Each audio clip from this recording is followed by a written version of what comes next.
For latest updates, subscribe to our channel and press the bell icon.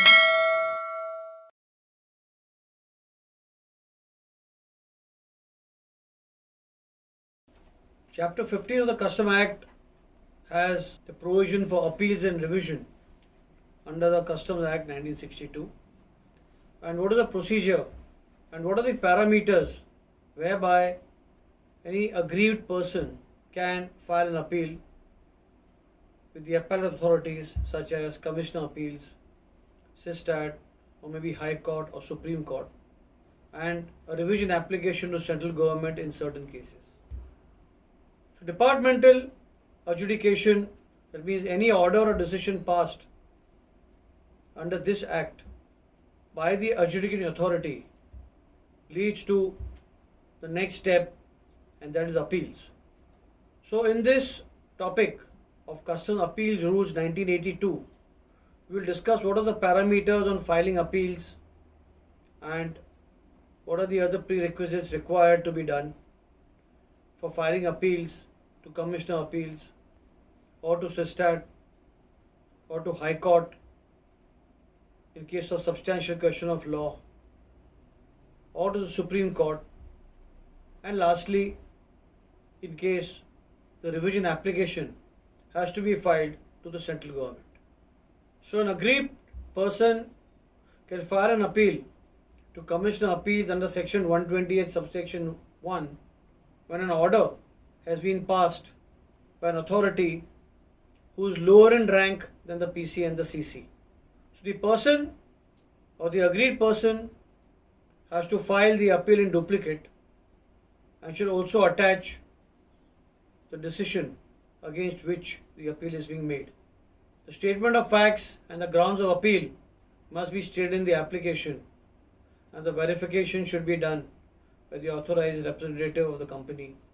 or the importer or the exporter, as the case may be. The appeal to Commissioner Appeal is to be filed in form CA1, that is Customs Appeals form number 1, and where the decision of the lower authority involves a penalty or a duty demanded, then as mandated under section 129E, it will be compulsory for the importer and exporter to make a revenue deposit of 7.5% of the duty in case where the duty is in question, or penalty where the penalty is in question. And this payment has to be evidenced when the application is made to Commissioner Appeals in form number CA1. Form number CA2 can be used in case the PC or the CC directs the EC or the DC to file an appeal to Commissioner Appeals against an order which has been passed by the lower authority, and where the PC or the CC feel that that particular order is not legal or proper, it can direct the EC or DC to file an appeal to Commissioner Appeals in form number CA2. However, in case of the appeal being filed by Customs, no security deposit or revenue deposit is necessary, and it has been dispensed with. The Commissioner Appeals has to hear the hearing. The Commissioner Appeals normally is required to give a hearing within 6 months of the date of filing the application, and the authorized representative can be allowed to be present at the time of filing the appeal. Also, where adequate reasons are given and further submissions have to be made which are within the scope of the earlier submissions made, it can be permitted by the Commissioner of Customs Appeals as well. The Commissioner of Customs Appeals can remand the application back to the adjudicating authority with fresh directions, and in any case he will pass the order as and when the appeal is heard in writing, and will give a copy to the applicant,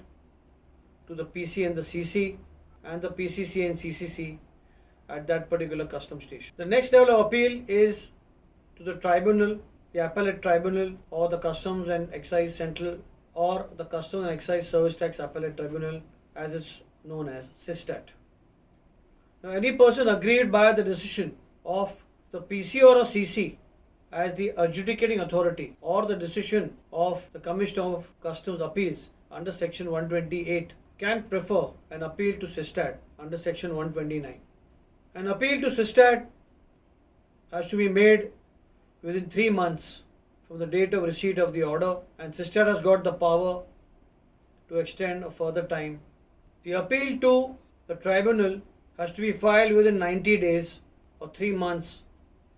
from the date of receipt of the order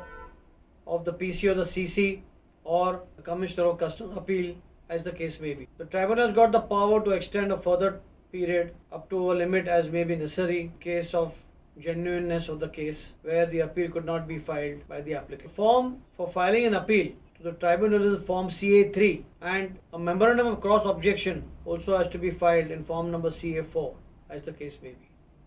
In case the Commissioner of Customs is filing an appeal against the order of the Commissioner of Customs Appeals, or even the PC or the CC,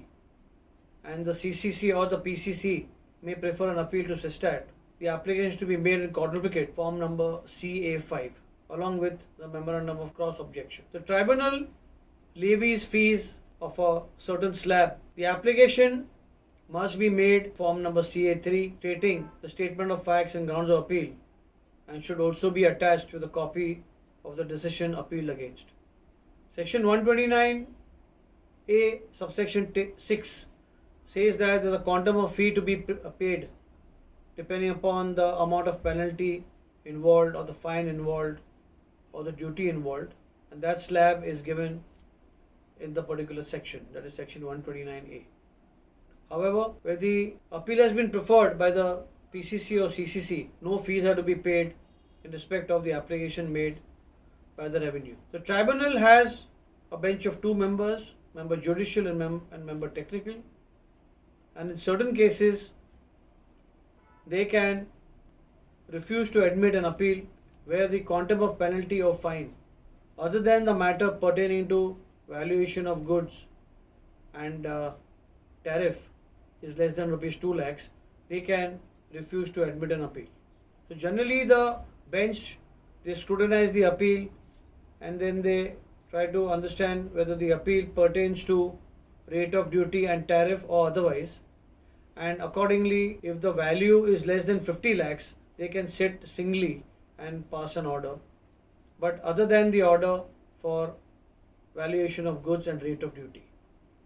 In other words, if the case pertains to valuation and rate of duty, it must be done by a joint bench.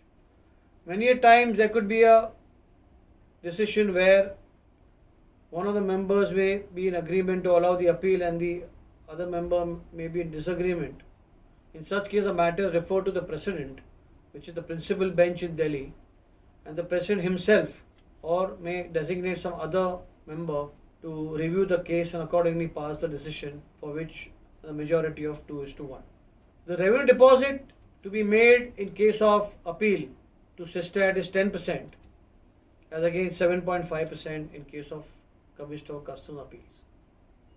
The CESTAT has to complete the hearing within 3 years from the date of the applications being made. Importantly, as CESTAT is the last authority for interpretation of customs law, and the fact that the decision from a CESTAT go only to Supreme Court, they have the power for rectification of mistake which is apparent in a decision taken or decision made, and there is some clerical error, as long as it is brought to the notice of the CESTAT by the PC or the CC or the applicant. In such cases, it has got the power to rectify the mistakes which have crept in a decision which has been made under the provisions of section 129. Importantly, CESTAT cannot take all the matters excepting for matters pertaining to rate of duty and valuation. Therefore, matters pertaining to baggage, goods lost in transit, goods exported without payment of duty, drawback, and goods short shipped are handled by the central government as a revision application under section 129 DD.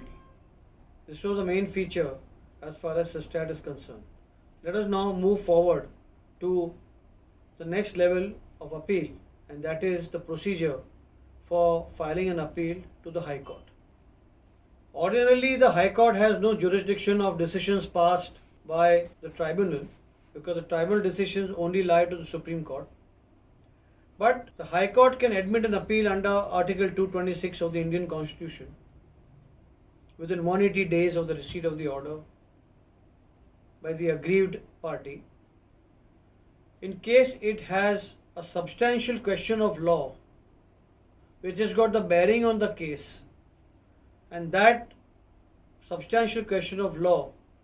is brought to the notice of the High Court by the aggrieved party. So in other words, if a certain decision has been passed by CESTAT and has overlooked certain paragraphs or certain points which has got a substantial bearing on the case, what is known as substantial question of law, in that case the High Court can admit an appeal within 180 days of the receipt of the order. The High Court will formulate questions on the application made evidencing substantial question of law, and it can also formulate its own other questions of substantial question of law not asked by the applicant in their application, if they feel that there is maybe one or more such substantial question of law which needs to be answered. The application will be made in form CA6 to the High Court along with the memorandum of cross objection in form CA7, and the same will be disposed of by the High Court in due course of time. An application under section 130A to the High Court evidencing substantial question of law will be filed in quadruplicate in form number CA6, and the memorandum of cross objection will be filed in form number CA7, that too in quadruplicate.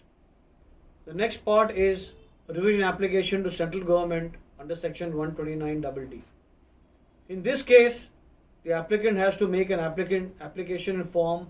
Customs Appeals Form number 8, CA8, and be verified by the applicant as specified in the form. The application in form CA8 will be in duplicate and will also have a copy of the order passed by the Commissioner of Customs Appeals or by the Officer of Customs, that is the PC or the CC, as long as the matter pertains to baggage, drawback, goods exported without payment of duty, goods lost in transit, and goods short shipped. The revision application will be heard by the Under Secretary to the Government of India, Ministry of Finance, CBIC. The revision authority can refuse to admit an appeal where the amount involves less than rupees 5,000. An appeal to the Supreme Court under section 130E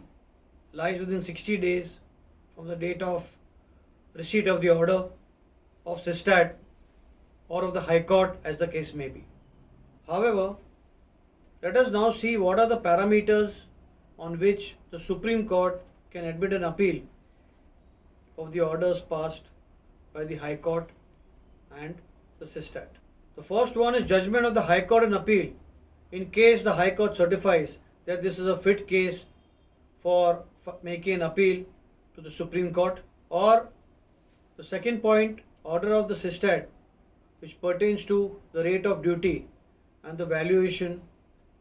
of the goods in question, lie directly to the Supreme Court. And thirdly, as an SLP, that is special leave petition, in case the High Court does not certify it to be a fit case to go to the Supreme Court. So these are the three parameters in which an appeal can lie to the Supreme Court under Article 136. Section 131 states that unless a stay has been granted,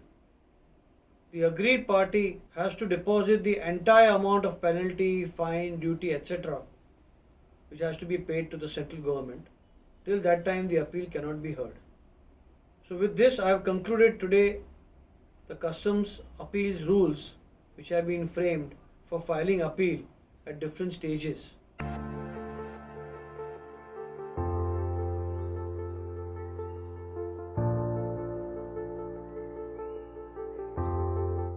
For detailed learning of all logistics subjects, visit www.logiveda.com.